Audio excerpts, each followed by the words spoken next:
साली आधी घरवाली। सिमरन की छोटी बहन विभा माँ के होते हुए भी सिमरन के ही पीछे लगी रहती थी। सिमरन, आ गई हो तो इसे खाना खिला दो। बोल रही है तुम जब तक नहीं खाओगी ये भी नहीं खाएगी। क्या है विभा, तुम खा लिया करो ना, मुझे ऑफिस से आने में देर हो जाती है।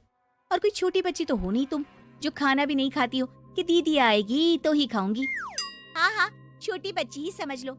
और एक बात, जब आपको पता है कि मैं आपके बिना नहीं खाती हूँ तो रोज रोज क्यों बोलती हो? अरे क्या है ये, दोनों बहनें कम माँ बेटी ज्यादा लगती हो। अरे दीदी की शादी हो जाएगी तब क्या करेगी बोल? जब होगी तब की तब देखेंगे। मैं तो दीदी के साथ ही रहूंगी हमेशा। दोनों की शादी ऐसे घर में कर देंगे जहाँ दो भाई हो। खैर, मामला आया गया हो जाता है। एक दिन सिमरन के पापा जब घर आते हैं। तुम लोगों के लिए अच्छी खबर है।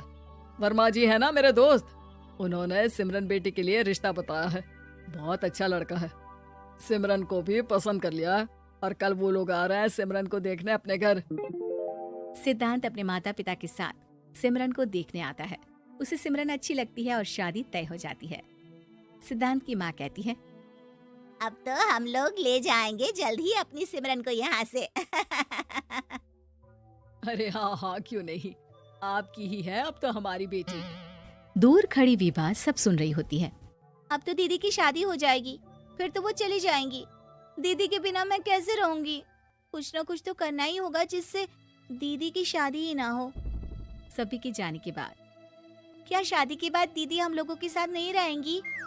अरे नहीं तो फिर क्यों रहेगी, शादी हो जाएगी तो अपने घर चली जाएगी ना। तो मैं भी जाऊंगी उनके साथ, मेरा भी सामान पैक कर देना। अरे कैसे बात कर रही हो विभा, दीदी के ससुराल छोटी बहन नहीं जाती। हाँ, कभी कभी जाकर मिलाना और रोज फोन पर भी बात कर लेना, ठीक है? नहीं पापा, आप तो जानते हैं मैं दीदी के बिना खाना भी नहीं खाती, ना ही मुझे उनके बिना नींद आती है। सिमरन बहन की बात सुनकर इमोशनल हो जाती है। अगले दिन से विभा खाना खाना छोड़ देती है।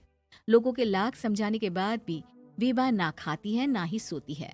अंत में हार मानकर सिमरन सिद्धांत से मिलती है। सिद्धांत, मेरे मम्मी पापा ने बचपन से ही विभा और मुझे साथ रखा। वो मुझसे बहुत जुड़ी है। मुझे उसकी टेंशन रहेगी शादी के बाद, क्योंकि वो मेरे बिना नहीं रह सकती है। अरे ये तो छोटी सी बात है, वो हम लोगों के साथ हमारे घर में रह सकती है। जब उसकी अकल आ जाएगी या वो समझ जाएगी कि तुम्हारा घर वो नहीं बल्कि ये है, तो हम उसे घर छोड़ाएंगे, ठीक है? सिमरन खुश हो जाती है क्योंकि वो यही चाहती थी। वो माँ पिता से बात कर लेती है।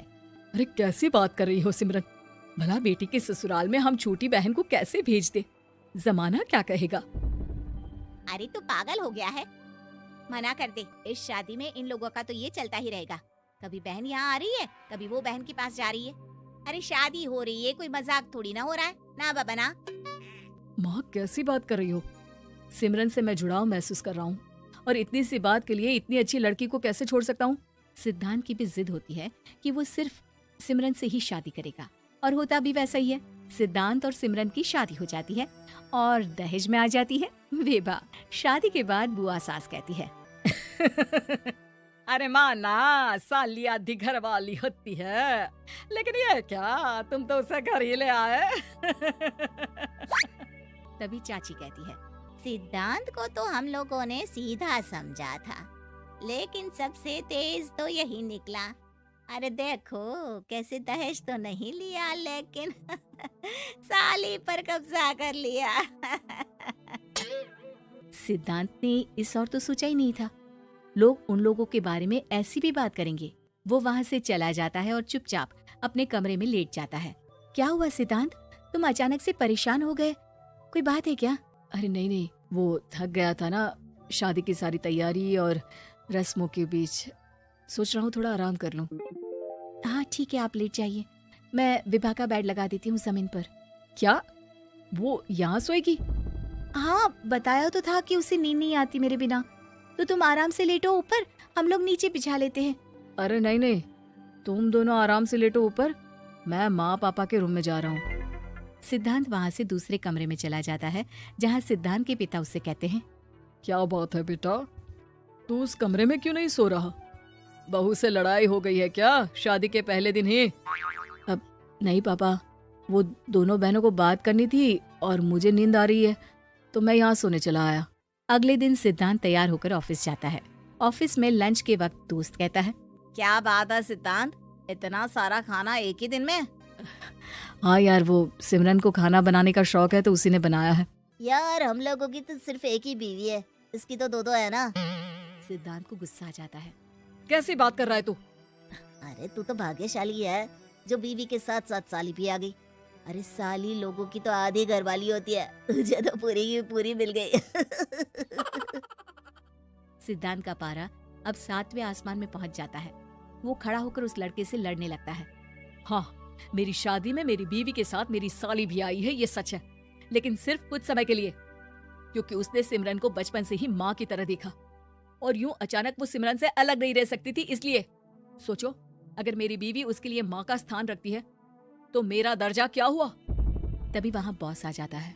माफ करना सिद्धांत, यहाँ इस मेंटल लेवल के लोग हैं, जरूरी नहीं साली सिर्फ आधी घरवाली ही हो, कभी वो छोटी बहन तो कभी बेटी भी होती है। वेल डन सिद्धांत। सिद्धांत को अब ऑफिस में कोई कुछ नहीं कहता, लेकिन आस पड़ोस का वो तो वही हाल रहता है। सिद्धांत ऑफिस से घर की ओर आ रहा होता है कि रास्ते में उसे अपनी कॉलोनी का दोस्त मिल जाता है। क्या बात है, चेहरे की चमक बता रही है, शादी से बड़ा खुश है तू, क्यों? हाँ यार, अच्छी लड़की और अच्छा परिवार मिलना कहाँ होता है जल्दी आजकल। यार हमें भी दिला देना ऐसा परिवार जहाँ एक के साथ एक फ्री की स्कीम चल रही हो।